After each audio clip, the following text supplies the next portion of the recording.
Item ಯಾವುದೇ ಇರಲಿ try ಮಾಡಿ ಆಚಿ ಚಿಕನ್ ಮಸಾಲಾ. ಆಚಿ ಚಿಕನ್ ಮಸಾಲಾ.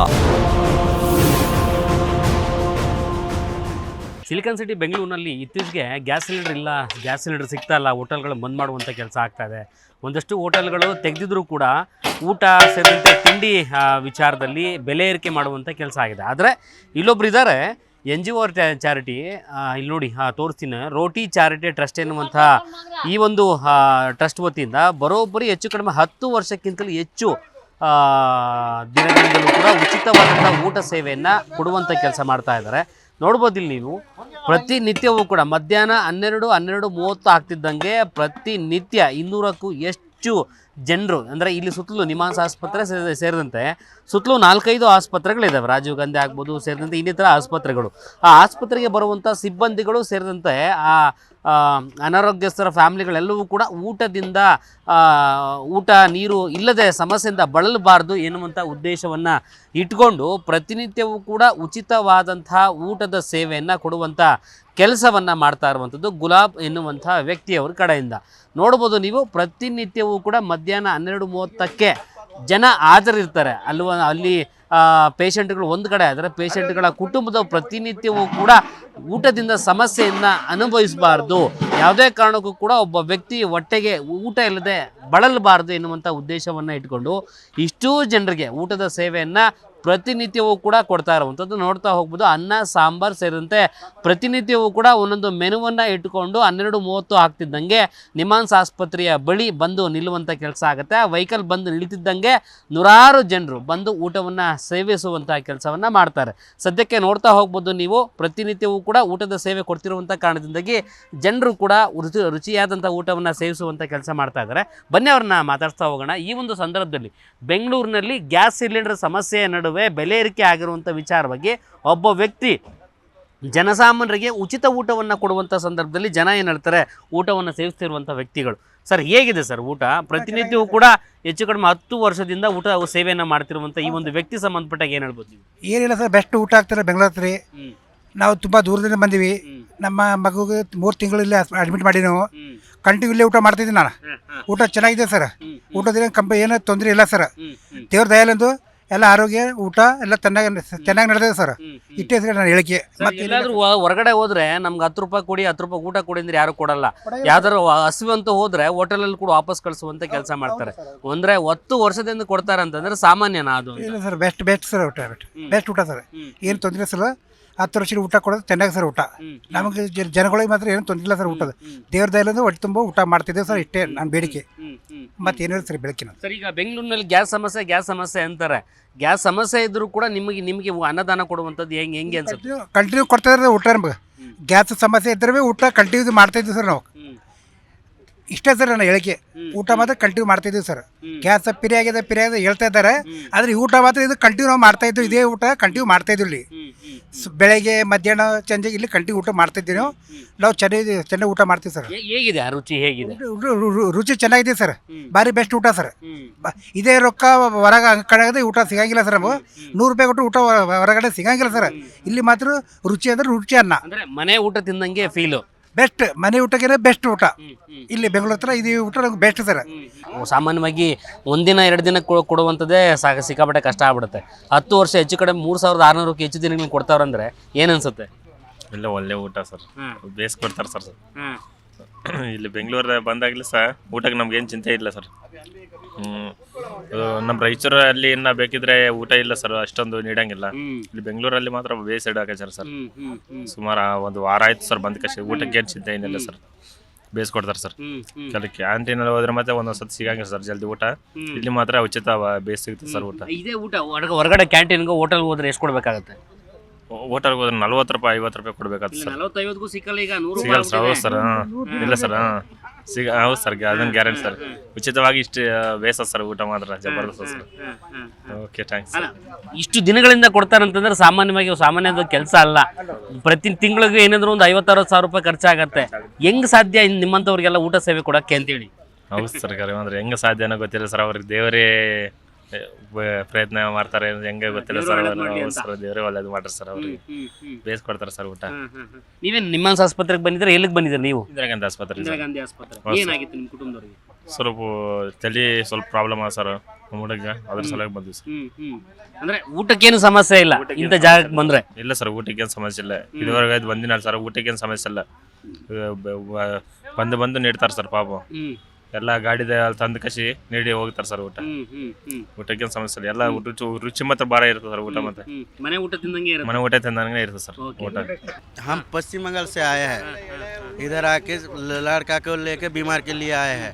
इधर होटल में खाना ज़्यादा रुपया में लेता, हम लोग खाना नहीं पाते। इधर सरकार ने इधर ये संजय गांधी में खाना अच्छा वाला देता, कोई रुपया भी नहीं लेता, अनुदान में देता है। हम लोग खा के शांत रहते हो।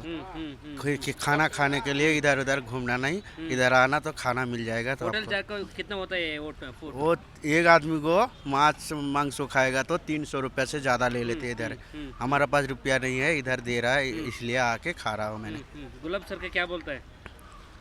नमस्ते सर, इधर का जो खाना दे रहा है उसके लिए अच्छा से नमस्ते है हमारा तरफ से। हमारा पश्चिम बंगाल इस तरह नहीं मिलते हैं, नहीं करते हैं, खाना नहीं देते हैं। गुलाब सर 10 ईयर से दे रहा है फ्री फूड। हाँ अच्छा, फ्री फूड दे रहा है तो अच्छा लग रहा है हमारे को। खाने के टेस्ट भी अच्छा है, खाना भी अच्छा है, खा के शाम में सो रहते हैं। क्या बोलता है गार्ड का? हम तो भगवान आपका गॉड है, जो किसका मुसलमान है, भगवान अल्लाह है, जो हमारा भगवान है, भगवान जी का अच्छे से। गुलाब सर का बोलता है क्या? गुलाब सर का नमस्ते, ज़्यादा नमस्ते सर, अच्छा से रहिए, आपका भगवान ने आपको ज़्यादा। बेंगलुरु से गैस नहीं मिलेगा ना, मिलता है। गुलाब सर 10 ईयर से फ्री फूड दे रहा है, उसका क्या बोलता है? ना अभी तो गैस उधर होटल में नहीं मिलता है, काल से बंद है। तो हम लोग खाने के लिए इधर में आया। और क्या अच्छा है क्या फूड? खाना फ्रूट अच्छा है, अच्छा है। आप बोल दिए माँ। मैं वेस्ट बंगाल से है, बच्चा के ट्रीटमेंट के लिए। हम लोग तो ऐसे आते रहते हैं 3 महीना 4 महीने पर। निमांस में 1 महीना एडमिट था, पहले भी दिया, अच्छा ही था, अभी भी खा रहे हैं। अभी तो गैस नहीं मिल रहा है, अभी जो भी है अच्छा है, अभी भी अच्छा है, उससे ही अच्छा है। अब कुछ आपका बेटा क्या हो गया? विल्सन डिसीज हो गया। डेली फ्री फूड आप कर रहे हैं क्या? हाँ कैसे? अच्छा है, डेली से अच्छा है, बहुत अच्छा है। ये फूड होटल के जाके कितना ज्यादा मांग रहे हैं? कितना होता है होटल जाके? उधर हम लोग वेज खाता है, नॉन वेज नहीं खाता है। 60 रुपया 70। होटल जाके पूछना है कि कितना होता है? होटल में जाके खाए तो कितना होता है? 60 रुपया 70 रुपया। वेज खाता है, फ्री है। क्या बोलता है उसका? अच्छा है, उधर इधर भी अच्छा है, मतलब हम लोग के लिए बहुत अच्छा है। हम लोग दूर से आया, बच्चा के ट्रीटमेंट के लिए थोड़ा पैसा का भी मेंटेन होगा, थोड़ा खाने से एक टाइम ऐसे। ಒಬ್ಬ ವ್ಯಕ್ತಿ ಈಗ ಬೆಂಗಳೂರಲ್ಲಿ ಗ್ಯಾಸ್ ಸಿಗಲ್ಲ, ಮತ್ತೊಂದು ಸಮಸ್ಯೆ ಆಗ್ತಾ ಇದೆ. ಒಬ್ಬ ವ್ಯಕ್ತಿಗೆ ಬರೋಬ್ಬರಿ 3600ಕ್ಕೂ ಹೆಚ್ಚು ದಿನಗಳಿಂದ ನಿಮ್ಮಂಥವ್ರಿಗೆ ಊಟ ಕೊಡ್ತಾ ಇದ್ದಾರೆ ಅಂತಂದರೆ ಸರ್ವೇ ಸಾಮಾನ್ಯದ ಕೆಲಸ ಅಲ್ಲ. ನಿಜ. ಇವತ್ತಿನ ದಿನದಲ್ಲಿ ಹೊರಗಡೆ ಹೋಗ್ಬೇಕಂದ್ರೆ 70-80 ರೂಪಾಯಿ 100 ರೂಪಾಯಿ ಊಟ ತಿನ್ನೋಕ್ಕಾಗಲ್ಲ. ಪ್ರತಿನಿತ್ಯ ಈ ರೀತಿ 100 ಜನರಿಗೆ ಊಟ ಕೊಡ್ತಾರೆ ಅಂದರೆ ಏನು ಅನ್ಸುತ್ತೆ ನಿಮಗೆ? ಒಳ್ಳೇದು ಅನಿಸುತ್ತೆ, ಒಳ್ಳೇದು. ಇಂಥ ಸಮಾಜ ಕಲ್ಯಾಣ ಮಾಡೋದೆಲ್ಲ ಭಾರಿ ಒಳ್ಳೇದು ಇದು. ನಮ್ಮಂಥ ಬಡವರಿಗೆ ಮತ್ತು ಕೀಳ್ಮಟ್ಟ ಬಡವರಿಗೆಲ್ಲ ಒಳ್ಳೇದೇ ಇದು. ಅನ್ನದಾನ ಶ್ರೇಷ್ಠ ದಾನ, ಒಳ್ಳೇದು. ಅವ್ರಿಗೆ ದೇವ್ರು ಚೆನ್ನಾಗಿರಲಿ ಅಷ್ಟೇ ನಾವು ಕೇಳ್ಕೊಂಡು. ಪ್ರತಿನಿತ್ಯವೂ ಕೂಡ ಈ ರೀತಿ ಅನ್ನದಾನ ಮಾಡುವುದು. ಬೆಳಿಗ್ಗೆ ಮಧ್ಯಾಹ್ನ 2 ಟೈಮ್ ಕೊಡ್ತಾರೆ, ದಿನನಿತ್ಯ ಕೊಡ್ತಾರೆ, 10 ವರ್ಷದಿಂದ ಕೊಡ್ತಾನೆ ಇದ್ದಾರೆ. ನೀವು ತಿನ್ನಿದ್ದೀರಾ ಸರ್? ಊಟ ಹೇಗಿದೆ ಅಂತ? ಸೂಪರ್ ಆಗಿದೆ. ಅನ್ನ ಸಾಂಬಾರು, ಬೆಳಿಗ್ಗೆ ಬಿಸಿಬೇಳೆ ಬಾತ್ ಕೊಡ್ತಾರೆ, 2 ಜಾಗದಲ್ಲಿ ಕೊಡ್ತಾರೆ. ಇಲ್ಲೇ ನಿಮ್ಮನ್ಸ್ ಹತ್ರ ಚೆನ್ನಾಗಿ ಕೊಡ್ತಾರೆ. ಈ ಹೊರಗಡೆ ಹೋದ್ರೆ ಎಷ್ಟು ಕೊಡ್ಬೇಕಾಯ್ತು ಸರ್ ಈ ಊಟಕ್ಕೆ? ಕಮ್ಮಿ ಅಂದರೆ 60 ರೂಪಾಯಿ ಕೊಡಬೇಕು. ಅದು ಇಷ್ಟು ಕೊಡೋಲ್ಲ ರೈಸು, ಒಂದು ಇದರಲ್ಲಿ ಒಂದು ಅರ್ಧ ರೈಸ್ ಕೊಡ್ತಾರೆ ಅಷ್ಟೇ. 1 ಕಪ್ ಸಾಂಬಾರು ಕೊಡ್ತಾರೆ, ಅದ್ರ ಮೇಲೆ ಕೊಡೋಲ್ಲ. ಹೊಟ್ಟೆ ತುಂಬ ಕೊಡ್ತಾರೆ ಸರ್ ಊಟ? ಇದು ಆ ಪ್ಲೇಟಲ್ಲಿ ಹಾಕಿದ್ಮೇಲೆ ತಿರ್ಗಾ ಹೋಗಿ ಹಾಕಿಸ್ಕೊಳ್ರಿ ಅಂತ ಅವರೇ ಹೇಳ್ತಾರೆ. ಹೊಟ್ಟೆ ತುಂಬ ಕೊಡ್ತಾರೆ, ಮನೆಗೂ ಎತ್ಕೊಂಡು ಹೋಗ್ತಾರೆ ಸುಮಾರು ಜನ. ಎಷ್ಟೋ ಬಡ ಕುಟುಂಬಗಳು ಇಲ್ಲಿ ಲೋಕದಲ್ಲಿರೋರೆಲ್ಲ ಮನೆಗಳು ತಗೊಂಡೋಗಿ ಸಂಸಾರ ನಡೆಸೋರು ಬೇಜಾರು ಜನ ಇದ್ದಾರೆ. ಸಿದ್ದಾಪುರದಲ್ಲಿರೋರು ಇರ್ಬೋದು, ಬೈಟ್ಸಂದ್ರದಲ್ಲಿರೋರು ಇರ್ಬೋದು, ಸುಮಾರು ತಿಲಕ್ ನಗರದಿಂದ ಬರ್ತಾರೆ. ತಿರುಗಿ ನಿಮ್ಮಾನ್ಸ್ ಅಲ್ಲಿ ಮೇನ್ ಗೇಟು, ಅಲ್ಲಿಂದ ಬರ್ತಾರೆ ಜನಗಳು ಸುಮಾರು. ಅಲ್ಲಿಂದ ಹುಡ್ಕೊಂಬರ್ತಾರೆ ಅಂತಂದ್ರೆ ಯಾಕೆ ಆ ರೀತಿ ಇದೆಯಾ ಫುಡ್ಡು ಅಂತ? ಫುಡ್ ಇಲ್ಲ, ಅನ್ನಕ್ಕೆ ಆಹಾಕಾರ. ಇವಾಗ ಹೋಟ್ಲಿಗೋರೆ ಎಷ್ಟೋ ಇವಾಗ ಇಲ್ಲಿ ಇಂದಿರಾ ಗಾಂಧಿ ಹಾಸ್ಪಿಟ್ಲಲ್ಲಿ 1 ವರ್ಷ 1.5 ವರ್ಷದಿಂದ ಇದ್ದಾರೆ ಪೇಷಂಟ್ಗಳು. 1 ವರ್ಷಕ್ಕೆ ಎಷ್ಟಾಗುತ್ತೆ ಊಟಕ್ಕೆ? 3 ಟೈಮ್ ಊಟ.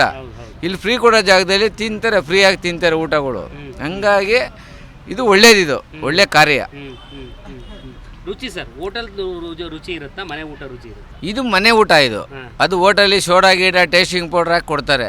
ಇದು ಚೆನ್ನಾಗಿದೆ ಊಟ. ಈಗ ಬೆಂಗಳೂರಿನಲ್ಲಿ ಗ್ಯಾಸ್ ಸಮಸ್ಯೆ ನಡುವೆ ಈ ರೀತಿ ಊಟ ಸೇವೆ ಸಂಬಂಧಪಟ್ಟ ಏನಂತ? ಏನು ಸರ್? ಬೆಂಗಳೂರಲ್ಲಿ ಗ್ಯಾಸ್ ಸಿಗ್ತಾ ಇಲ್ಲ ಅಂತಾರೆ. ಸಿಗ್ತಾ ಇಲ್ಲ. ಅದ್ರ ಮಧ್ಯದಲ್ಲಿ ಈ ರೀತಿ ಸೇವೆ ಮಾಡೋರಿಗೆ ಒಳ್ಳೇದು, ಇನ್ನ ಭಾರಿ ಒಳ್ಳೇದು. ಇವಾಗ ಒಂದು ಗ್ಯಾಸ್ ತಗೊಬೇಕಂದ್ರೆ 7,000 8,000 ಹೇಳ್ತಾ ಇದ್ದಾರೆ ಮನೆ ಗ್ಯಾಸು. ಈ ಕಮರ್ಷಿಯಲ್ ಹೋಟ್ಲುಗಳು, ಈ ಹೋಟ್ಲು ಬಾಕ್ಲಾಕ್ 3 ದಿನ ಆಯಿತು. ಇಲ್ಲಿ ಹಂಗೆ ಚೆನ್ನಾಗಿ ಕೊಡ್ತಾಯಿದ್ರು. ಅವ್ರದ್ದು ಹೇಳ್ತಾರೆ 15,000 12,000 ಅಂತ ಗ್ಯಾಸ್ ಕಮರ್ಷಿಯಲ್ಲು. ಇವಾಗ ಏನು ಮಾಡ್ತಾರೆ ಅವರು? 12,000 13,000 ಕೊಟ್ಟು ₹1 2 ರೂಪಾಯಿ ಲಾಭ ಇಟ್ಕೊಂಡಿರ್ತಾರೆ. ಏನು ಮಾಡ್ತಾರೆ ಅವರು? ಇಂಥ ಇದಕ್ಕೂ ಸಮಾಜ ಸೇವೆ ಇದು ಭಾರಿ ಒಳ್ಳೆ ಕೆಲಸ. ಒಳ್ಳೇದಾಗಲಿ ಸರ್, ದೇವರವ್ರಿಗೆ ಚೆನ್ನಾಗಿರಲಿ. ಮಕ್ಕನ ಪಾಪಗೆ ಹುಷಾರಿರಲಿಲ್ಲ, ಅದಕ್ಕೆ ಹಾಸ್ಪಿಟಲ್. ಈಗ ಪ್ರತಿನಿತ್ಯ ಈ ರೀತಿ ಊಟ ಸೇವೆ ಕೊಡ್ತಿರೋದಕ್ಕೆ ಅನ್ಸುತ್ತೆ, ಏನನ್ಸುತ್ತೆ? ಖುಷಿ ಆಗುತ್ತೆ. ಹೊಸ್ಕೊಂಡಿರೋರಿಗೆ ಅನ್ನ ಕೊಟ್ಟಂಗೆ ಅವ್ರ ದುಡ್ಡು ಉಳಿಯುತ್ತೆ, ಊಟನೂ ಸೇರುತ್ತೆ. ಒಬ್ಬೊಬ್ರು ದುಡ್ಡಿಲ್ಲ ಅಂತ ಊಟ ಮಾಡ್ದಂಗೆ ಇರ್ತಾರೆ. ಈ ತರ ಕೊಟ್ಟಿದ್ಕೆ ಅವ್ರಿಗೆ ಹೊಟ್ಟೆ ತುಂಬ ಊಟ ಮಾಡ್ತಾರೆ. ಇಲ್ಲಿ ಪ್ರತಿನಿತ್ಯ ತಿಂತಾ ಇದ್ರೆ ಊಟ ಇವ್ರ ಬಳಿ ಬಂದು? ನಾವು ರೀಸೆಂಟಾಗಿ ಬಂದಿರೋದು, ಎಲ್ಲ ಹೇಳ್ತಾರೆ ಡೈಲಿ ಕೊಡ್ತಾರೆ. ಈ ಮನೆ ಊಟದ ಥರದ್ದು ಇದೆಯಾ, ಹೋಟೆಲ್ ಊಟದ ಥರದ್ದು ಇದೆಯಾ? ಮನೆ ಊಟದ ಥರನೇ ಇದೆ. ಹೊರಗಡೆ ಹೋಗಿದ್ರೆ ಎಷ್ಟು ಕೊಡ್ಬೇಕಾಯ್ತು ಈ ಊಟಕ್ಕಾಗಿದ್ರೆ? ಅದೇ 50-60 ಕೊಡ್ಬೋದಿತ್ತು. ಚೆನ್ನಾಗಿದೆ ಊಟ. ಈಗ ಒಬ್ಬ ವ್ಯಕ್ತಿ ಈಗ ಹೆಚ್ಚು ಕಡಿಮೆ 10 ವರ್ಷದಿಂದ ಕೊಡ್ತಾರೆ ಅಂತಂದ್ರೆ ಸಾಮಾನ್ಯ ಕೆಲಸ ಅಲ್ಲ. ಈಗ ಪ್ರತಿನಿತ್ಯ ಕೊಡ್ತಾವ್ರ ಅಂತಂದ್ರೆ ಹೆಂಗ್ ಸಾಧ್ಯ ಅಂತೇಳಿ ಅನ್ಸಲ್ವಾ? ಅನ್ಸುತ್ತೆ. ಅದೇನೋ ಅವರಿಗೆ ವಿದ್ಯಾಶಕ್ತಿ, ಇಂಥ ಊಟ ಕೊಡಬೇಕು ಇವರಿಗೆಲ್ಲ ಅಂತ ಅನ್ಸಿದೆ, ಕೊಡ್ತಾರೆ. ಸೋರ್ ಇಲ್ಲಿ ಬಂದು ಹಿಡಿದು 3 ವರ್ಷ ಆಯ್ತು ನಮ್ಗೆ ಊಟ ಮಾಡ್ಯಾರ. 3 ವರ್ಷದಿಂದ ಮೊದಲು ಎಷ್ಟು ವರ್ಷ ಕೊಟ್ಟಾರ? ನಾವರ 3 ವರ್ಷಲಿಂತ ನಮ್ಗೆ ಊಟ ಚೆನ್ನಾಗಿ ಅವು ಮೊದಲು ಕೊಟ್ಟಿದ್ರೆ ನಾ ಬಂದಿಲ್ಲ. ನಾ ಸದ್ಯಕ್ಕಲ್ಲಕ 3 ವರ್ಷ ಐತ್ರಿ ಬಂದು. ನನ್ನ ಮಗನಿಗೆ ಎಷ್ಟು ಅಲ್ಲಿ ಊಟ ಮಾಡ್ಯಾರ, ನಮ್ಮ ಮಗನ ದಯವಿಟ್ಟು ಚೆನ್ನಾಗಿ ನೋಡ್ಕೊಂಡಾರ್ರಿ. ನಮ್ಗಾರ ಏನಿಲ್ರಿ, ಎಲ್ಲ 3 ಆಪರೇಷನ್ ಆಯ್ತು. ಅರ್ಧ kg 300 ಗ್ರಾಮ್ ಗಡ್ಡೆ ತೆಗೆದ್ರು, ಪಿತ್ ಕೋರ್ಸ್ನ್ಯಾಗ ಕಲ್ಲು ತೆಗೆದ್ರು. ಆಮೇಲೆ ಬೇಡ ಅಮಿಟ್ ಆಯ್ತಿತ್ರಿ, ಅದು ಒಂದು ಆಪರೇಷನ್ ಮಾಡಿದ್ರು. 1 ಲಕ್ಷ ಖರ್ಚು ಅಂದರು. ಬರ್ಲಾಕ್ರಿ ನಾನು ಇರ್ಲಾಕ 1 ಮಗುದ 3 ಮಕ್ಕಳು ಫೇಲ್ ಆಗಿದ್ದೆ. ನಾನು ಹೆಂಗಾರ ಉಳಿಸ್ತಂಬದು ನಾವು ಎಲ್ಲ ಊರ ಹತ್ರ ಎಲ್ಲ ಬನ್ನಿ, ಅದು ಎಲ್ಲ ಜಮೀನಲ್ಲಿ ಮಾರಿ ಇಷ್ಟು ದುಡ್ಡೆಲ್ಲ ತಂದು ಕಿಸಿಲ್ ಕಟ್ಟಿನ ಆಪರೇಷನ್ ಮಾಡಿಸಿನು ಇಂದಿರಾ ಗಾಂಧಿದಾಗ ರೀ. ಮಾಡಿಸಿ ಮ್ಯಾಕ ನಿಮ್ಮ ಇವ್ರು ಅಂತಾರಲ್ಲ ಪಾಪ ಪುಣ್ಯವಂತರು ಎಷ್ಟು ಊಟ ಕೊಡ್ತಾರ, ಅದೇ ಊಟ ತಿಂದು ಹೊರಗಡೆ ಮನ್ಕೋತೀನಿ ರೀ. ಇಷ್ಟ ಅದ ನೋಡಿ. 3 ವರ್ಷದಿಂದ ಇವಾಗ ನೋಡ್ತಾ ಇದ್ರಲ್ಲ, 3 ವರ್ಷದಿಂದಲೂ ಕೂಡ ಊಟಕ್ಕೆ ಏನು ಸಮಸ್ಯೆ ಆಗಿಲ್ಲ? ಸಮಸ್ಯೆ ಆಗಿಲ್ರಿ, ಕೊಡ್ತಾರ್ರಿ ಪುಣ್ಯವಂತರು ಕೊಡ್ತಾ. ಅದೇ ಎಷ್ಟು ಹೆಚ್ಚಿಗೆ ಒಯ್ದು ಇಟ್ಕೋತೀನಿ ರೀ, ಸಾಯಂಕಾಲ ಅದೇ ಎಷ್ಟು ಉಣ್ತೀನಿ ರೀ. ಮತ್ತು ಇದು ಯಾರ್ದ ನೀವು ಅಂತಾರೆ ಬಂದು ಕೊಡ್ತಾರೆ, ಆಡ್ಬಾರ್ದು ಕೊಡ್ತಾರ. ಇವ್ರ ದಿನ ಡೈಲಿ ತರ್ತಾರೆ, ಇವ್ರ ಹತ್ರ ದಿನ ಬಿಡಂಗಿಲ್ಲ ನಂಗೆ ಊಟ. ದಿನ ಒಯ್ದು ಸ್ವಲ್ಪ ಮನೆ ಹತ್ರ ಹ್ಞೂ ರೀ ಆಗಿದಾರೆ. ಅವ್ರು ಭೀ ಚೆನ್ನಾಗಿ ನೋಡ್ತಾರೆ, ಸುಳ್ಳಾಡ್ಬಾರ್ದ್ರಿ. ನನಗಾರ ಇರ್ಲಾಕ 1 ಮಗು ರೀ. ಆ ಮಗನ ಕಾಲಾಗೆ ನಮಗೆಲ್ಲ ನನಗೆ ಬಿಡಿಸ್ ಬಂದು ದಿನಕ್ಕೆ ಗೋಲಿ ಚಾಲು ರೀ. ನನಗೂ ಹುಷಾರಿದ್ದಿಲ್ಲ. ಮತ್ತು ನಿನ್ನ ದವಾಖಾನೆ ಹೋಗಿ ಚೆಕಪ್ ಮಾಡ್ಕೊಂಡು ನಿನ್ನ ನನ್ನ ಮಾತ್ರೆ ಕೊಟ್ರಿ. ಹ್ಞೂ ರೀ, ನನ್ನ ಕೈಯೆಲ್ಲ ಇದು ಅದಮ್ಮ, ನಿನಗಾರ ಬಕ್ಕಳು ಇದಾದ, ಜಾಸ್ತಿ ಕೆಲಸ ಆಗಲ್ಲ ನಿನ್ನ ಕೈಲಿ. ಸುಮ್ಮನೆ ಅಷ್ಟೇ ನಿನ್ನ ಮಗನಿಗೆ ನೋಡ್ಕೊತಾ ಇರ್ಬೇಕಾಯ್ತದ. ನಿನ್ನ ಮಗನಿಗೆ ಮುಂದೆ ಮದುವೆ ವಯಸ್ಸು ಬಂದ್ಮೇಲೆ ಅವ್ನು ಕೊಟ್ಟ ಅವ್ನ ಕೈಲಿ ಕೆಲಸ ಆಗಂಗಿಲ್ಲ. ಸಮಸ್ಯೆ ಇಲ್ಲ, ಸರಿ ಹೋಗಿದ್ಯಾ? ಈಗ ಸರಿ ಹೋಗಿದ್ರಿ. ಇನ್ನು ಎಷ್ಟು ದಿನ ನೋಡಿಸ್ಬೇಕಂತ? ಇನ್ನು 6 ಸಾರಿ ಕ್ಯಾಮ್ರಾ ಹಾಕಿದ್ದಾರಿ. ಈಗೆಲ್ಲ ಮಾಡ್ಯಾರ. ಇನ್ನು 3 ತಿಂಗಳು ಬಿಟ್ಟು ಮತ್ತೆ ಚೆಕಪ್ ಬಂದಾರಿ. ಚೆಕಪ್ ಮಾಡ್ಕೊಂಡು ಹಂಗೆ ಹೋಗ್ಬೇಕ್ರಿ. ಅಂದ್ರೆ ಸಿರಪ್ಗಳಾರ ಚಾಲು ಇದ್ದಂಗೆ ರೀ. ತಿಂಗಳಿಗೆ 1000 ರೂಪಾಯಿ ಸಿರಪ್ ರೀ. ತಿಂಗಳನ್ನ ಹೋಗೋಡಲ್ರಿ, 15 ದಿನಕ್ಕೆ ಕೆಲಸ ಆಯ್ತದ. ಅದ್ರ ಮಧ್ಯದಲ್ಲಿ ಊಟದ ಏನು ಅಂತೇಳಿ ತಲೆ ನೋವು ಇದ್ದಾಗ ಇವರು ಉಚಿತವಾಗಿ ಊಟ ಕೊಡ್ತಾ ಇದ್ದಾರೆ. ಕೊಡ್ತಾರೆ ಊಟ ರೀ. ಊಟ ತಂದು ಕೊಡ್ತಾರೆ, ಎಲ್ಲ ಊಟ ಚೆನ್ನಾಗಿ ಮಾಡಿಸ್ತಾರೆ. ಏನ್ರ ಇದ್ದಿಲ್ಲ ಅಂದ್ರೆ ಮನೆ ಹತ್ರ ಇತ್ತಂದ್ರೆ ಕೊಡ್ತಾರೆ. ಈಗ ಹುಡುಗ ಜರ್ಜಿದ್ ಗಲಾಟೆ ಮಾಡ್ತಾನ, ಸಾಮಾನು ಇದು ಅಂತ. ನಮ್ಮ ಹತ್ರ ಕಾಸಿದಿಲ್ಲ ಅಂದ್ರೆ ಅವ್ರು ಇಸ್ಕೊಟ್ಟಿದಾರ. ಇಸ್ಕೊಟ್ಕಿಸಿಂದ ಇದು ಮಾಡ್ತಾನೆ ನೋಡ್ರಿ. ಹ್ಞೂ ರೀ, ಮೂಗು ಆಪ್ರೇಷನ್ ಆಗೈತೆ ರೀ, ಪ್ರಾಬ್ಲಮ್ ಐತಿ ಇಲ್ಲೇ ರೀ. 8 ದಿವಸ ಆತ್ರಿ. ಇವತ್ತಿಗೆ ಹೆಚ್ಚು ಕಡಿಮೆ ಒಂದು 3,000 ಇನ್ನೂ 600-700 ದಿನದಿಂದ ಕೊಡ್ತಾರೆ. 10 ವರ್ಷದಿಂದ ಕೊಡ್ತಾರೆ. ಹಿಂಗೆ ಕೊಡೋಕ್ಕಾಗತ್ತಾ ಯಾರಾದರೂ? 80 ರೂಪಾಯಿ ರೀ ಇದ ಊಟ ಅಂಗಡಿಯಾಗ ಹೋದ್ರಿ. ಈಗ ನಮ್ದು ಪುಣ್ಯ ಐತಿ, ನಿಮ್ಮನ್ನ ನೀಡೋ ಪುಣ್ಯ ಐತಿ, ಊಟ ಮಾಡ್ತಾರೆ. ಹೌದಲ್ರಿ. ಈ ಬೆಂಗಳೂರಲ್ಲಿ ಗ್ಯಾಸ್ ಸಿಗಲ್ಲ ಅಂತಾರೆ, ನಿಮ್ಗೆ ನೋಡಿ ಉಚಿತವಾಗಿ ಊಟ ಕೊಡ್ತಾರೆ. ಹೌದೌದ್ರಿ, ಕೊಡ್ತಾರೆ, ಸಾಕಷ್ಟು ಕೊಡ್ತಾರೆ. ನೀವು ಎಲ್ಲಿಂದ ಬಂದಿರೋದು? ನಾ ಹಾವೇರಿ ಜಿಲ್ಲೆದಾರ. ಎಷ್ಟು ದಿನದಿಂದ ಇಲ್ಲಿ ಇವ್ರ ಹತ್ರ ಊಟ ಮಾಡ್ತೀರಾ? 8 ದಿನ ಆತ್ರಿ ಊಟ. 8 ದಿನದಿಂದನು ಬೆಳಗ್ಗೆ ನಾಷ್ಟ ಎಲ್ಲ ಸಿಗುತ್ತೆ, ಬೇರೆ ಕಡೆ ಎಲ್ಲ ಇಲ್ಲಿ ಊಟ ಸಿಗುತ್ತೆ. ಹೇಗಿರುತ್ತಮ್ಮ ಊಟ? ಚೆನ್ನಾಗಿರ್ತದೆ, ರುಚಿ ರುಚಿ. ಎಲ್ಲ ಸಹ ಮಾಡ್ತೈತಿ. ಸಿಲಿಕಾನ್ ಸಿಟಿ ಬೆಂಗಳೂರಿನಲ್ಲಿ ಇತ್ತೀಚೆಗೆ ಗ್ಯಾಸ್ ಸಿಲಿಂಡರ್ ಇಲ್ಲ ಎನ್ನುವಂಥ ನಿಟ್ಟಿನಲ್ಲಿ 8-10 ದಿನಗಳಿಂದ ಇದೇ ರಾಮಾಯಣ ಆಗ್ಬಿಟ್ಟಿದೆ. ಹೋಟೆಲ್ಗೆ ಹೋದರೆ ಕೆಲವು ಕಡೆ ಕ್ಲೋಸ್ ಆಗಿರುವಂಥದ್ದು, ಹೋಟೆಲ್ಗಳು ಕೆಲವು ಕಡೆ ತೆರವು ಆಗಿರುವಂತಹ ಹಿನ್ನೆಲೆಯಲ್ಲಿ ಒಳಗಡೆ ಹೋಗಿ ಊಟ ತಿಂಡಿ ತಗೊಂಡ್ರೆ ಅಲ್ಲಿ ಗ್ಯಾಸ್ ಬಿಲ್ಲು ಇನ್ಕ್ಲೂಡಿಂಗ್ ಆಗಿ ಕೊಡ್ತಾ ಇದ್ದಾರೆ. ಈ ಒಂದು ಮಧ್ಯದಲ್ಲಿ ಹೋಟೆಲ್ ಕ್ಲೋಸ್ ಆಗಿರೋದು ಒಂದು ಕಡೆ ಆದರೆ ಹೆಚ್ಚುವರಿ ಬಿಲ್ಲನ್ನು ಊಟದ ರೂಪದಲ್ಲಿ ಊಟಕ್ಕೆ ಹಾಕುವಂಥ ಕೆಲಸ ಕೆಲವೊಂದು ಹೋಟೆಲ್ ಮಾಲೀಕರು ಮಾಡ್ತಾ ಇರುವಂಥದ್ದು. ಇದೆಷ್ಟೆಲ್ಲ ನಡುವೆ ಬೆಂಗಳೂರಿನ ನಿಮಾನ್ಸ್ ಬಳಿ ಒಬ್ಬ ವ್ಯಕ್ತಿ ಏನಿದ್ದಾರೋ ಆ ವ್ಯಕ್ತಿ ಹೆಚ್ಚು ಕಡಿಮೆ 10 ವರ್ಷದಿಂದ ಉಚಿತವಾದಂಥ ಅನ್ನದಾನವನ್ನು ಮಾಡುವಂಥ ಕೆಲಸ ಆಗ್ತಾ ಇದೆ. ಆ ವ್ಯಕ್ತಿ ನಮ್ಮ ಜೊತೆಗಿದ್ದಾರೆ. ಇವತ್ತು ರೋಟಿ ಚಾರಿಟಿ ಟ್ರಸ್ಟ್ ಎನ್ನುವಂತಹ ಒಂದು ಟ್ರಸ್ಟನ್ನು ನಡೆಸ್ಕೊಂಡು ಇದುವರೆಗೂ ಕೂಡ 3600ಕ್ಕೂ ಹೆಚ್ಚು ದಿನಗಳಿಂದ ಸಾಮಾನ್ಯವಾದಂಥ ಕೆಲಸ ಅಲ್ಲ, ಉಚಿತವಾದಂಥ ಊಟವನ್ನು ಕೊಡುವಂಥ ಕೆಲಸ ಮಾಡ್ತಾರೆ. ಪ್ರತಿನಿತ್ಯವೂ ಕೂಡ 200-300 ಜನ ಊಟವನ್ನು ಸ್ವೀಕಾರ ಮಾಡಿ ಅವರಿಗೆ ದೇವರು ಒಳ್ಳೇದು ಮಾಡಲಿ ಎನ್ನುವಂಥ ನಿಟ್ಟಿನಲ್ಲಿ ಆಶೀರ್ವಾದವನ್ನು ಮಾಡಿ ಹೋಗುವಂಥ ಕೆಲಸ ಮಾಡ್ತಾರೆ. ಆ ವ್ಯಕ್ತಿ ನಮ್ಮ ಜೊತೆಗಿದ್ದಾರೆ. ಯಾಕೆ ಉಚಿತವಾದಂಥ ಊಟವನ್ನು ಕೊಡ್ತಾ ಇದ್ದಾರೆ, ಜೊತೆಗೆ ಈ ಒಂದು ಜನ್ರೇಷನಲ್ಲಿ ಈ ಒಂದು ಪರಿಸ್ಥಿತಿಯಲ್ಲಿ ಒಂದು ಕಡೆ ಗ್ಯಾಸ್ ಸಿಲಿಂಡರ್ ಇಲ್ಲ, ಮತ್ತೊಂದು ಕಡೆ ಬೆಲೆ ಏರಿಕೆ ದುಪ್ಪಟ್ಟಾಗಿರುವಂಥದ್ದು, ಮತ್ತು ಈ ಒಂದು ವ್ಯಕ್ತಿಯನ್ನು ನೋಡೋದಾದರೆ ಉಚಿತವಾದಂಥ ಊಟವನ್ನು ಕೊಡುವಂಥದ್ದು ಯಾಕೆ ಎನ್ನುವಂಥ ಪ್ರಶ್ನೆ. ಸರ್, ಯಾಕೆ ಈ ಒಂದು ಸೇವೆಯನ್ನು ಮಾಡ್ತಾ ಇರುವಂಥದ್ದು? ಈಗ ಗೊತ್ತಾಗ್ತಾ ಇದೆ ನಿಮಗೆ ಗ್ಯಾಸ್ ಸಿಲಿಂಡರ್ ಸಿಗ್ತಾ ಇಲ್ಲ, ಗ್ಯಾಸ್ ಸಿಲಿಂಡರ್ ಬೇಕು ಅಂತಂದರೆ 8,000-10,000 ಕೊಡ್ತೀನಿ ಅಂದರೆ ಕೊಡೋಕ್ಕೆ ರೆಡಿ ಇಲ್ಲ. ಇಂಥ ಸಂದರ್ಭದಲ್ಲಿ ಹೆಂಗೆ ಸರ್ ನೀವು ಮಾಡ್ಲಿಕ್ಕೆ ಸಾಧ್ಯ ಅಂತ? ಏನೋ ದೇವರು ಕೃಪಾ ಇದೆ ನಮ್ಮ ಮೇಲೆ, ಹೆಂಗೆ ಸ್ವಲ್ಪ ಅಡ್ಜಸ್ಟ್ ಮಾಡಿ ಒಂದು 4 ದಿವಸ ತನಕ ನಮ್ಮ ಹತ್ರ ಒಂದು ಸಿಲಿಂಡ್ರ್ ಇದೆ, ಅಡ್ಜಸ್ಟ್ ಮಾಡ್ಕೊಂಡು ಮಾಡಿಸ್ಬೋದು. ಯಾಕಂದರೆ ಅದು ಆದಮೇಲೆ ಎಲ್ಲರಿಗೆ ಕೈ ಮುಗಿದು ಹೇಳ್ತಾ ಇದ್ದೀನಿ, ಯಾರ್ಯಾರು ಊಟಕ್ಕೆ ಬರ್ತಾ ಇದ್ದಾರೆ ಜನಗಳು.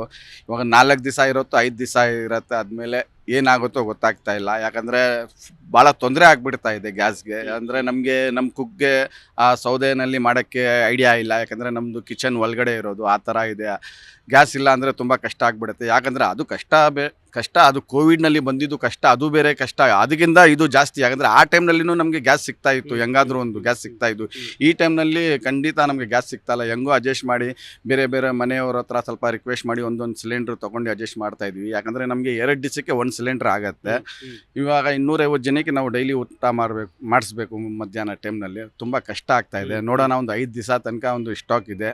ನೋಡೋಣ, ದೇವರು ಏನಾದರೂ ದೇವರ ಕೃಪೆಯಿಂದ ಏನಾದರೂ ಈ ವಾರ ಇದೆ ಅಲ್ವಾ, ಏನಾದರೂ ಜಲ್ದಿ ಏನಾದರೂ ಆಗಿದ್ರೆ ನಮಗೆ ಸೌಲಭ್ಯ ಆಗತ್ತೆ ಅಂತ ಹೇಳಕ್ಕೆ ಬಯಸ್ತೀನಿ. ಒಂದು ವೇಳೆ ಖಾಲಿ ಆದರೆ ಎಲ್ಲಂಗೆ ಸಂಪರ್ಕ ಮಾಡಿದ್ರೆ ಸರ್ ಗ್ಯಾಸ್ ಸಿಲಿಂಡರ್ಗೆ ಹೇಗೆ ಅಂತೇಳಿ? ಇಲ್ಲ, ಎಲ್ಲ ಏಜೆನ್ಸಿಗೆ ಹೋಗಿ ಬಂದಿದ್ದೀನಿ, ಎಲ್ಲ ಲಾಕ್ ಇದೆ, ಎಲ್ಲ ಲೈನ್ ಇದೆ, ನೀವು ಬುಕ್ಕಿಂಗ್ ಮಾಡಿದ್ದೀರಾ ಅಂತ. ಆಲ್ರೆಡಿ ನಾನು ಬುಕ್ಕಿಂಗ್ ಮಾಡಿದ್ರೇನು ಅದು ಬರೋಕ್ಕೆ 10 ದಿವಸ ಆಗ್ತಾಯಿದೆ. ಒಂದು 10 ದಿವಸ ಬ್ಯಾಕ್ ನಾನು ಬುಕ್ಕಿಂಗ್ ಮಾಡಿದ್ದೀನಿ, ಅದೂ ಬರ್ತಾ ಇಲ್ಲ.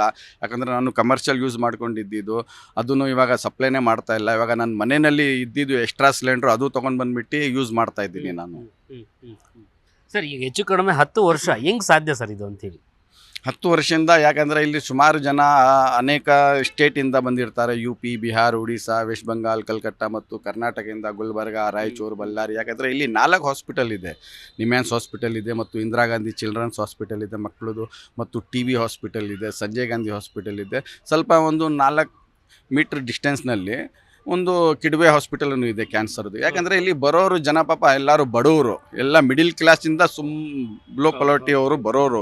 ಯಾಕಂದರೆ ಪಾಪ ಅವ್ರಿಗೆ ತುಂಬ ಕಷ್ಟ ಇರುತ್ತೆ. ಯಾಕಂದರೆ ಇಲ್ಲಿ ಹೋಟೆಲ್ನಲ್ಲಿ ತಿನ್ಬೇಕಾಕಂದ್ರೆ ಒಬ್ರಿಗೆ 100-150 ರೂಪಾಯಿ ಆಗುತ್ತೆ. ಹೆಂಗಾದರೂ ಒಬ್ರಿಗೆ ಏನಾದರೂ ಒಂದು ಒಳ್ಳೆ ಕೆಲಸ ಮಾಡೋಣ ಅಂತ ಒಂದು 10 ವರ್ಷದಿಂದ ಸುಮಾರು ಮಧ್ಯಾಹ್ನ ಟೈಮ್ನಲ್ಲಿ ಒಂದು 250 ಜನಕ್ಕೆ ಊಟ ಕೊಡ್ತಾ ಬರ್ತಾ ಇದ್ದೀನಿ. ನಾನು ಗಾಡಿ ಬರ್ತಿದ್ದಂಗೆ ಪರ್ಮನೆಂಟ್ ಆಗಿ 100-200 ಜನ ನಿಂತೇ ಬಿಟ್ಟಿರ್ತಾರೆ. ಬೇರೆ ಕಡೆ ಯಾರೋ ಕೊಡ್ತೀರ ಅಂತಂದ್ರು ಕೂಡ ಅಲ್ಲಿ ಹೋಗುವಂಥ ಕೆಲಸ ಮಾಡಲ್ಲ. ನಿಮ್ಮ ಊಟ ಅಂದರೆ ಅಷ್ಟೊಂದು ಟೇಸ್ಟ್ ಇರುತ್ತಾ ಎನ್ನುವಂಥ ನಿಟ್ಟಿನಲ್ಲಿ ಒಂದು ಪ್ರಶ್ನೆ. ಅಷ್ಟೊಂದು ಹೈಜೀನಿಕಿಂದ ನಾವು ಊಟ ಮಾಡ್ಕೊಂಡು ತೊಗೊಂಡು ಬಂದುಬಿಟ್ಟು ವೆಜಿಟೇಬಲ್ನು ಸೀಸನ್ ವೈಸ್ನಲ್ಲಿ ಯಾವುದು ವೆಜಿಟೇಬಲ್ ಚೆನ್ನಾಗಿರುತ್ತೆ ಆ ಟೈಪ್ನಲ್ಲಿ ನಾವು ಒಂದೊಂದು ಟೈಮು ಗೀ ರೈಸ್ ಇರುತ್ತೆ, ಸೀಸನ್ ವೈಸು ಯಾವ ವೆಜಿಟೇಬಲ್ ಇರುತ್ತೆ ಆ ವೆಜಿಟೇಬಲ್ ತೊಗೊಂಡು ಬಂದುಬಿಟ್ಟು ಮಾಡ್ತೀನಿ. ಯಾಕಂದರೆ ಇಲ್ಲಿ ನಾವು 12ವರೆಗೆ ಬಂದರೆ ಜನ ಪಾಪ 11ವರೆ ಇಂದಾನೆ ಬಂದು ಕಾಯ್ಕೊಂಡಿರ್ತಾರೆ. ಕ್ಯೂ ನಿಂತ್ಕೊಂಡಿರ್ತಾರೆ. ಕೆಲವು ಜನ ಬೆಳಗ್ಗೆ ನಾಷ್ಟಾನು ಮಾಡಲ್ಲ, ಆ ಥರ ಜನನೂ ಇರ್ತಾರೆ. ಏನು ಟೀ ಕುಡ್ಕೊಂಡು ಕಾಫಿ ಕುಡ್ಕೊಂಡು ಇರ್ತಾರೆ. ಆ ಥರ ಜನ ಪಾಪ ಕಾಯ್ಕೊಂಡು ಇರ್ತಾರೆ. ತೊಗೊಂಡು ತಿಂದು ಅವರು ಸಾಯಂಕಾಲಗೇನು ಪಾರ್ಸಲ್ ತೊಗೊಂಡು ಡಬ್ಬಿನಲ್ಲಿ ಹೋಗ್ತಾರೆ. ಇದು ಮುಂದುವರಿಯುತ್ತಾ ಹೇಗೆ ಸರ್ ಗ್ಯಾಸ್ ಒಂದು ವೇಳೆ ಸಿಗದೇ ಇದ್ದ ಪಕ್ಷದಲ್ಲಿ? ಇಲ್ಲ ಕಷ್ಟ ಆಗ್ತಾ ಇದೆ, ಮುಂದುವರಿಯುತ್ತೋ ಅಂತ ಗೊತ್ತಾಗ್ತಾ ಇಲ್ಲ, ಹೆಂಗೆ ಮಾಡಬೇಕು ಅಂತ ನನಗೆ ಎಲ್ಲರಿಗೆ ಎಲ್ಲ ಗ್ಯಾಸ್ ಏಜೆನ್ಸಿ ಅವ್ರಿಗೆ ನನಗೆ ರೆಗ್ಯುಲರಾಗಿ ತೊಗೊಂಡು ಬರೋನು ಗ್ಯಾಸು ಅವನು ಫೋನೇ ಸ್ವಿಚ್ ಆಫ್ ಮಾಡಿಬಿಟ್ಟಿದ್ದಾನೆ. ಯಾಕಂದರೆ ಅವನಿಗೂ ತುಂಬ ಹೆಡೇಕ್ ಇದೆ, ಎಲ್ಲರೂ ಸುಮಾರು ಫೋನ್ ಮಾಡ್ತಾರೆ. ನಾನು ಏಜೆನ್ಸಿಗೆ ಹೋದರೆ ಅಲ್ಲಿನೂ ಲಾಕ್ ಮಾಡಿದ್ದಾರೆ, ಬರೀ ಒಬ್ಬೊಬ್ರಿಗೆ ಕ್ಯೂನಲ್ಲಿ ಕಳಿಸ್ತಾ ಇದ್ದಾರೆ. ಯಾರು ಬುಕ್ಕಿಂಗ್ ಇದೆ, ಬುಕ್ಕಿಂಗ್ ಇದ್ರೇನು ಅದು 10 ಡೇಸು ಆದಮೇಲೆ ಅಂತ ಅವ್ರು ಹೇಳ್ತಾ ಇದ್ದಾರೆ. ಅದು ಕಷ್ಟ ಆಗ್ತಾ ಇದೆ. ಇವಾಗ 4 ದಿನ ತನಕ ನನ್ನ ಹತ್ರ ಸ್ಟಾಕ್ ಇದೆ ಗ್ಯಾಸು. ಇವಾಗ ಅದು ಆದಮೇಲೆ ದೇವರೇ ಏನಾದರೂ ಒಲೆ ಗಿಲೆ ಇಟ್ಕೊಳ್ಳೋಕ್ಕೆ ಜಾಗ, ಅಡುಗೆ ಮಾಡ್ಲಿಕ್ಕೆ ಜಾಗ ಇಲ್ಲ. ಆ ಥರ ವ್ಯವಸ್ಥೆ ಇಲ್ಲ. ಅದು ಒಂದು ಚಿಕ್ಕದು ಮನೆ, ಅದು ಆ ಮನೆಯಲ್ಲಿ ನಾನು ಒಂದು ಗ್ಯಾಸು ಸ್ಟೋವ್ ಇಟ್ಬಿಟ್ಟು ಒಂದು ಡಬಲ್ ಬರ್ನಲ್ದು ಇಟ್ಬಿಟ್ಟು ಅಲ್ಲಿ ಮಾಡ್ತಾ ಇರೋದು. ಯಾಕಂದರೆ ನಾನು ಬಾಡಿಗೆ ಮನೆಯಲ್ಲಿ ಅದು ಕಿಚನ್ ಸೆಟಪ್ ಮಾಡಿರೋದು, ಅವರು ಅವಕಾಶ ಮಾಡೋಕ್ಕೆ ಕೊಡಲ್ಲ. ಆ ಥರ ಇದೆ ಸಮಸ್ಯೆ. ಅಂದರೆ ದೇವರೇ ದಿಕ್ಕು ಹಾಗಾದ್ರೆ ಇಷ್ಟು ಜನರಿಗೆ ಸೇವೆ ಮಾಡ್ತಿರುವಂಥವ್ರು ನಿಮಗೆ ದೇವರೇ ದಿಕ್ಕು ಎನ್ನುವಂಥದ್ದು ಈ ಗ್ಯಾಸ್ ಸಿಲಿಂಡರ್ ವಿಚಾರದಲ್ಲಿ ಆ ಥರ ಬಂದುಬಿಟ್ಟಿದೆ. ಏನೋ ದೇವರು ಏನಾದರೂ ಕೃಪೆ ಮಾಡಿ ಏನಾದರೂ ಅದು ನಡೀತಾ ಇರೋದು ವಾರು ಯಾರಿಗೆ ಸರಿಗೆ ಇಲ್ಲ, ಅದು ನಿಂತೋಗಿದ್ರೆ ಬಂದರೆ ಇವಾಗ ನ್ಯೂಸ್ನಲ್ಲಿ ಬರ್ತಾ ಇದೆ ಏನೋ 2 ಟ್ಯಾಂಕರ್ ಬಂದಿದೆ ಅಂತ. ಟೋಟಲಿ 24 ಟ್ಯಾಂಕರ್ನಲ್ಲಿ 2 ಬಿಟ್ಟಿರೋದು. ಅದು 2 ಬಂದು ಇಲ್ಲಿ ಇಂಡಿಯಾಗೆ ಬಂದು ತಿರ್ಗಾ ಅದು ರೀಸೈಕ್ಲಿಂಗ್ ಆಗಿ ತಿರ್ಗಾ ಡಿಸ್ಟ್ರಿಬ್ಯೂಟ್ ಆಗತ್ತೆ ತನಕ ಎಷ್ಟು ದಿವಸ ಆಗುತ್ತೆ ಅದು ದೇವರಿಗೆ ಗೊತ್ತು. ಆ ಥರ ಇದೆ ಪರಿಸ್ಥಿತಿ ಸದ್ಯಕ್ಕೆ. ನೋಡಿದ್ರಲ್ಲ, ಸಿಲಿಕಾನ್ ಸಿಟಿ ಬೆಂಗಳೂರಿನಲ್ಲಿ ಗ್ಯಾಸ್ ಸಿಲಿಂಡರ್ ಸಮಸ್ಯೆ ಏನೆಲ್ಲ ತೊಂದರೆಗಳನ್ನು ಕೊಡುವಂಥ ಕೆಲಸ ಆಗುತ್ತೆ ಅನ್ನುವಂಥ ಸದ್ಯಕ್ಕೆ ಈಗ ಏನು ನಾನು ನಿಮ್ಗೆ ತೋರಿಸ್ತಾ ಇದ್ದೀನಿ, ರೋಟಿ ಚಾರಿಟಿ ಟ್ರಸ್ಟ್ ವತಿಯಿಂದ ಕಳೆದ 10 ವರ್ಷಗಳಿಂದ ಉಚಿತವಾದಂಥ ಊಟದ ಸೇವೆಯನ್ನು ಮಾಡ್ಕೊಂಡು ಬರ್ತಿರುವಂಥ ಕೆಲಸ ಒಂದು ಕಡೆ ಜನರಿಗೆ ಕಾಪಾಡುವಂಥ ದೃಷ್ಟಿಕೋನದಲ್ಲಿ ಆದರೆ, ಈಗ ಸದ್ಯಕ್ಕೆ ಗ್ಯಾಸ್ ಸಿಲಿಂಡರ್ ಸಮಸ್ಯೆಯಿಂದ ಇನ್ನುಳಿದ 4-5 ದಿನಗಳ ಮಾತ್ರ ಕೊಡಲಿಕ್ಕೆ ಸಾಧ್ಯ ಆಗ್ತಾ ಇದೆ. ಈ ಒಂದು ಹಿನ್ನೆಲೆಯನ್ನು ನೋಡೋದಾದರೆ 4-5 ದಿನಗಳಾದ ನಂತರ ನನ್ನ ಗತಿ ಏನು? ಯಾಕಂದರೆ ನನ್ನನ್ನೇ ನಂಬಿಕೊಂಡು 100-200 ಜನ ಇರ್ತಾರೆ. ಆದರೆ ಗ್ಯಾಸ್ ಇಲ್ಲದೇ ಇದ್ದ ಪಕ್ಷದಲ್ಲಿ ನನಗೆ ಸಾಕಷ್ಟು ಸಮಸ್ಯೆ ಆಗುತ್ತೆ. ನನ್ನನ್ನೇ ನಂಬ್ಕೊಂಡಂಥ 200 ಜನರಿಗೂ ಕೂಡ ತೊಂದರೆ ಆಗುತ್ತೆ. ಈ ಕಾರಣದಿಂದಾಗಿ ಆದಷ್ಟು ಬೇಗ ಯುದ್ಧ ನಿಲ್ಲಿ ಎನ್ನುವಂಥ ನಿಟ್ಟಿನಲ್ಲಿ ಇವರು ಒಂದು ಮನವಿ ಮಾಡ್ತಾ ಇರುವಂಥದ್ದು. 200 ಜನರ ಬದುಕು ಜೊತೆಗೆ ಊಟದ ಸೇವೆಯನ್ನು ಕೊಡಲಿಕ್ಕೆ ಮುಂದುವರೆದ ಭಾಗವಾಗಿ ಆಗಲಿ ಎನ್ನುವಂಥ ಉದ್ದೇಶವನ್ನು ರೋಟಿ ಚಾರಿಟಿ ಟ್ರಸ್ಟ್ನ ಮಾಲೀಕರಾಗಿರುವಂಥ ಗುಲಾಬ್ ಅವರು ನಮ್ಮೊಟ್ಟಿಗೆ ಅವರ ಅಭಿಪ್ರಾಯವನ್ನು ಒಟ್ಟಾರೆಯಾಗಿ ಹಂಚ್ಕೊಂಡಿರುವಂಥದ್ದು. ಇದಿಷ್ಟು ಸದ್ಯಕ್ಕೆ ಇವತ್ತಿನ ಒಂದು ಊಟದ ವಿಚಾರವಾಗಿ, ಉಚಿತ ಊಟದ ಸೇವೆ ವಿಚಾರವಾಗಿ, ಗ್ಯಾಸ್ ಸಮಸ್ಯೆ ವಿಚಾರವಾಗಿ ನಾನು ನಿಮಗೆ ಮಾಹಿತಿಯನ್ನು ಕೊಡಲಿಕ್ಕೆ ಪ್ರಯತ್ನ ಮಾಡಿರುವಂಥದ್ದು. ಕ್ಯಾಮ್ರಾ ಪರ್ಸನ್ ನಾಗರಾಜ್ ಜೊತೆ ಮಂಜುನಾಥ್ ಹೊಸಹಳ್ಳಿ, ಜೀ ಕನ್ನಡ ನ್ಯೂಸ್, ಬೆಂಗಳೂರು.